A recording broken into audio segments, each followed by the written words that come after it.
Здравствуйте, друзья! Эти кадры не фильм и не фантазия. Это наша реальность. Планета пылает, рушится, тонет и содрогается. Сегодня вы увидите, насколько хрупок мир, в котором мы живем.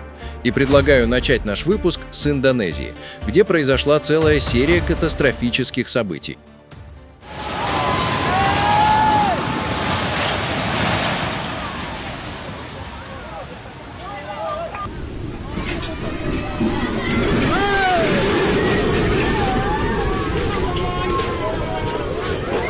На острове Суматра сложилась чрезвычайная ситуация, вызванная непрекращающимися проливными дождями. Масштабные наводнения и оползни привели к гибели десятков людей и заставили тысячи жителей покинуть свои дома. Официально подтверждено не менее 49 погибших, еще 67 человек числятся пропавшими без вести. Наибольший ущерб зафиксирован в провинции Северная Суматра, где основной удар стихии пришелся на города Сиболга и Центральный Тапанули. В Сиболге реки вышли из берегов, и улицы превратились в бурные потоки воды, несущие деревья и мусор. Сошедшие оползни разрушили 17 домов и кафе. В Центральном Тапануле 2000 домов оказались затоплены, около 1900 жителей были эвакуированы. Погибли как минимум 4 человека. В Южном Тапануле спасатели извлекли 7 тел из-под завалов, поиски еще 3 человек продолжаются. В Северном Тапануле потоками воды разрушены мосты и около 50 домов. На острове Ниас от оползня погиб 1 человек. Сотни домов подтоплены в пригородах Паданг-Сидемпуана. От стихии также пострадали провинции Западная Суматра и Ачех. В Западной Суматре затоплено более 3300 домов в округах Танах-Датар, Агам, Паданг-Париаман и других. В провинции Ачех погибли как минимум 2 человека, около 1500 жителей эвакуированы во временные приюты. Власти всех пострадавших регионов объявили чрезвычайную ситуацию. В экстренных операциях по эвакуации, доставке продовольствия и средств первой необходимости участвуют спасательные службы, военные и волонтеры.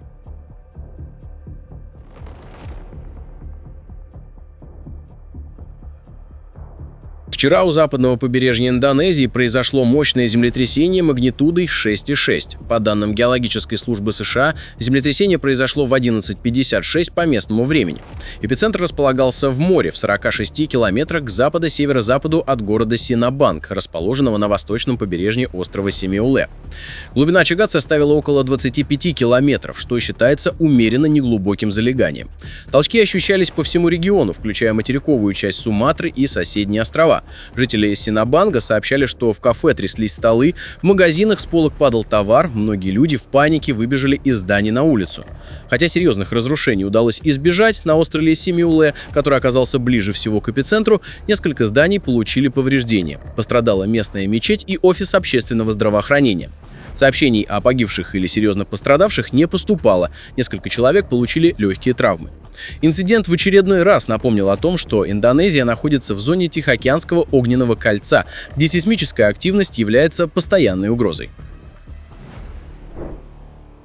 После прохождения циклона, который принес снег, мокрый снег и ледяной дождь в Хабаровск, тротуары и дороги города превратились в сплошной каток. По сообщениям жителей, передвижение по городу стало настоящим испытанием. Толстый слой льда покрыл пешеходные дорожки, лестницы и придомовые территории. Коммунальные службы не успевают обрабатывать все участки пескосоляной смесью. Гололед стал причиной многочисленных дорожно-транспортных происшествий.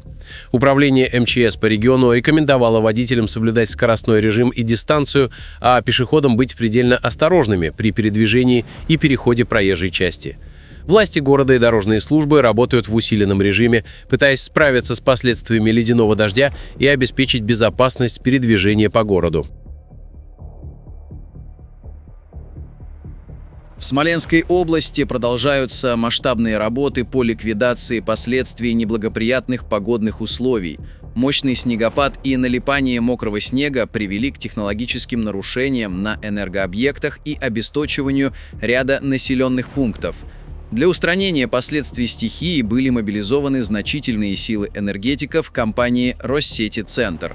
На месте круглосуточно работают 109 бригад специалистов, оснащенных необходимой техникой.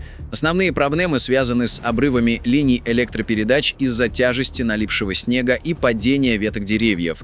Благодаря оперативным действиям энергетиков восстановлено коллектроснабжение свыше 80% потребителей, пострадавших из-за стихии. Работы полностью завершены в 594 населенных пунктах региона. Неблагоприятные погодные условия сохраняются в регионе, поэтому экстренные службы находятся в состоянии повышенной готовности.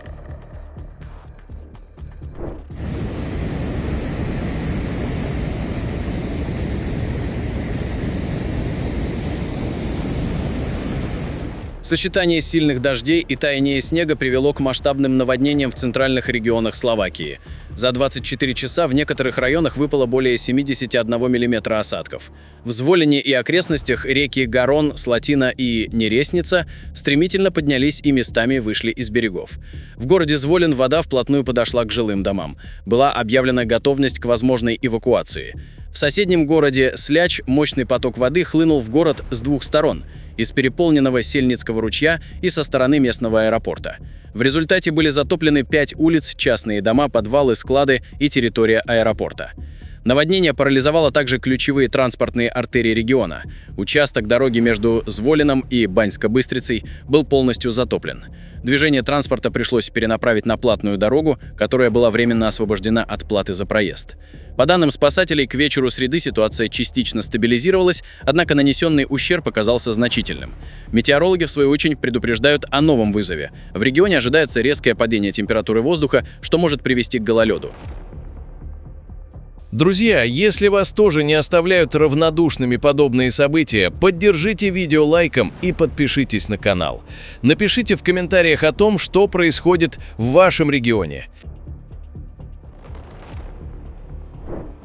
Паром, курсирующий между популярными тайскими островами Ко-Тау и Ко-Самуи, столкнулся с мощной волной, удар которой оказался настолько сильным, что часть багажа пассажиров была смыта прямо в море.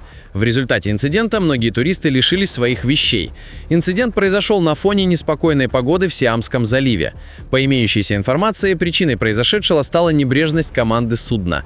Багаж, который сложили на верхней палубе, оставили без фиксации, и во время сильной качки в бурном море его просто смыло за борт.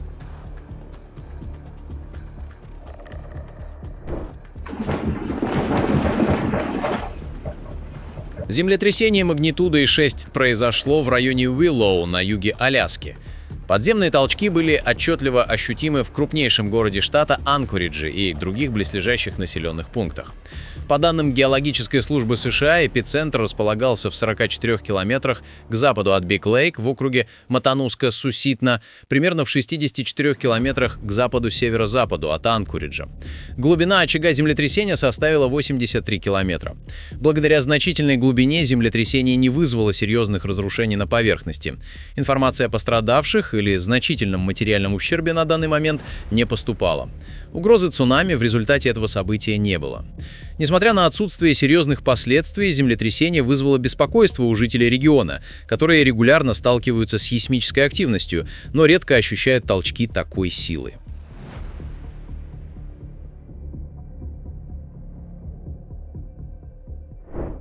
Вчера в горном регионе Гилгит-Балтистан на севере Пакистана крупный сирак откололся от ледника, расположенного высоко на склоне пика Ультар-Сар. Образовавшаяся лавина достигла населенной долины Хунза, покрыв город Каримабад и его окрестности облаком снега и ледяной пыли. Местные жители отмечают, что сходы лавин так рано являются необычным явлением для этого региона. Эксперты это связывают с меняющимися погодными условиями и растущей нестабильностью ледников в регионе, что является следствием глобальных климатических изменений. Хотя этот конкретный инцидент обошелся без пострадавших, регион Гилгит-Балтистан ранее в этом году уже сталкивался с разрушительными последствиями таяния ледников, которые приводили к повреждению инфраструктуры и изоляции населенных пунктов.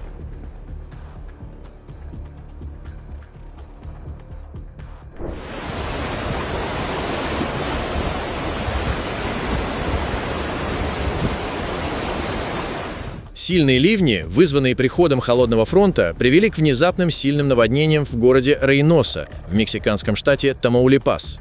Несмотря на короткую продолжительность, осадки оказались настолько интенсивными, что вызвали стремительное накопление воды на дорогах. Менее часа дождя оказалось достаточно для того, чтобы улицы города превратились в бурные потоки. По данным местных властей, в результате подтоплений не менее 12 автомобилей были смыты потоками воды.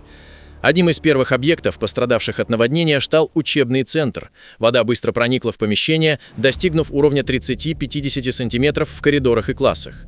Администрация школы оперативно приняла решение эвакуировать студентов и персонал. Подтопления спровоцировали масштабные пробки по всему городу, под воду ушли основные транспортные магистрали. Метеослужба Тамаулипаса предупреждает, что холодный фронт остается активным и может принести в регион новые ливни.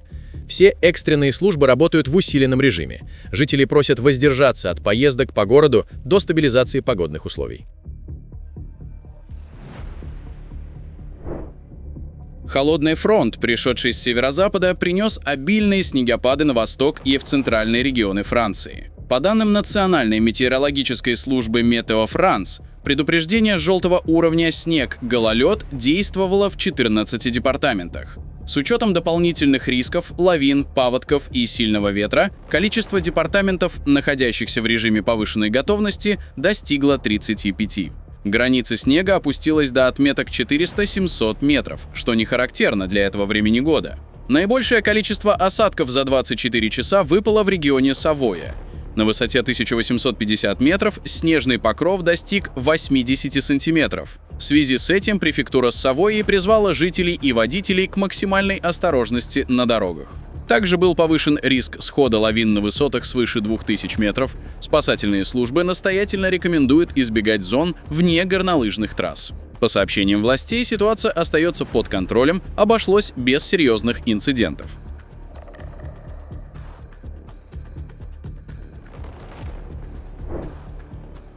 Активность индонезийского вулкана Мерапи, одного из самых опасных на Яве, продолжается.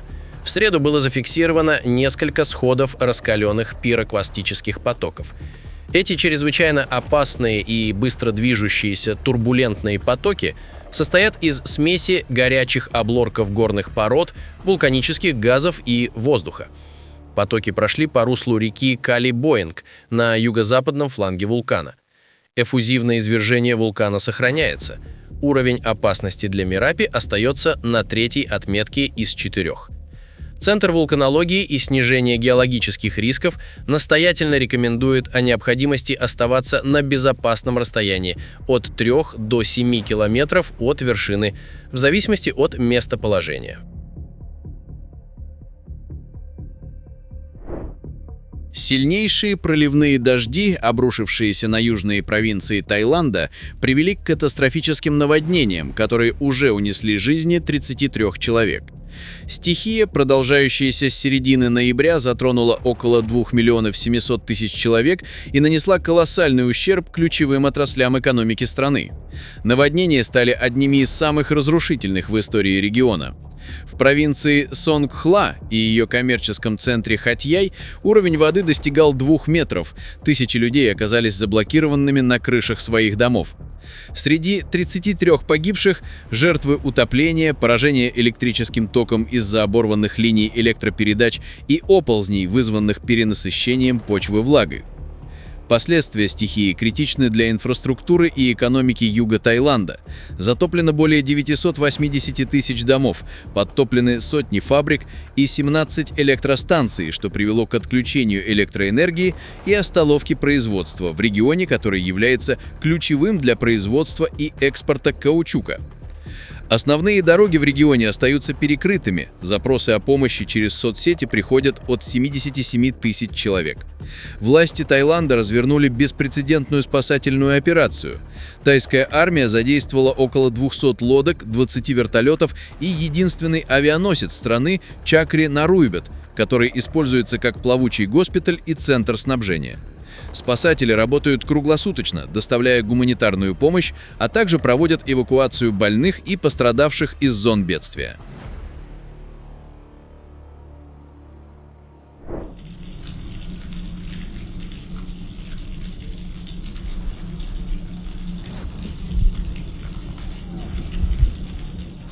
Сильные снегопады и проливные дожди, вызванные резким ухудшением погоды, обрушились на северные регионы Алжира.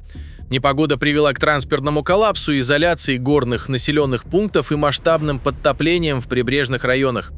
Сильнее всего от снегопада пострадали провинции Буйра, Тизи-Узу и высокогорные районы Биджая.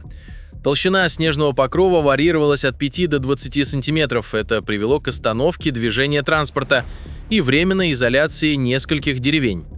На фоне непогоды спасатели провели десятки спасательных операций, вызволяя застрявших водителей. В Тизи-Узу и Буйре несколько горных участков дорог до сих пор остаются закрытыми. Выпадение снега отмечено также в высокогорьях восточного Алжира, включая районы Константины, Батна, Кеншела, Сук-Ахраса и Умаль-Буаги. Сообщается о накоплении снега на дорогах и ухудшении видимости. Помимо снегопадов, восток страны пострадал от сильных дождей. В прибрежных районах от Джиджеля до Анабы за ночь выпало до 60 мм осадков. Это вызвало подтопление в низинных районах. Экстренные службы Алжира работают в усиленном режиме над ликвидацией последствий стихии. Власти призывают граждан соблюдать максимальную осторожность в условиях неблагоприятной погоды. Сильные дожди, обрушившиеся на Таити, за сутки принесли более 200 мм осадков в отдельные регионы. Это привело к сильному насыщению влагой почвы и стало причиной исхода разрушительного оползня рано утром на жилой район Те-Хону в коммуне Афаахи-Титараво. Трагедия унесла жизни по меньшей мере 7 человек, еще несколько жителей числятся пропавшими без вести. На место происшествия были направлены спасательные службы, но работы осложнялись постоянной угрозой повторных обвалов, из-за чего их неоднократно приходилось приостанавливать. В целях безопасности из зоны риска было эвакуировано около 50 человек из 29 домов. Многие семьи переселены во временные убежища, где им оказывается необходимая помощь, в том числе психологическая. Этот район известен своими крутыми склонами вулканического происхождения, которые становятся особенно опасными после продолжительных ливней. Власти продолжают поиски пропавших без вести и призывают жителей соблюдать максимальную осторожность в условиях нестабильной погоды.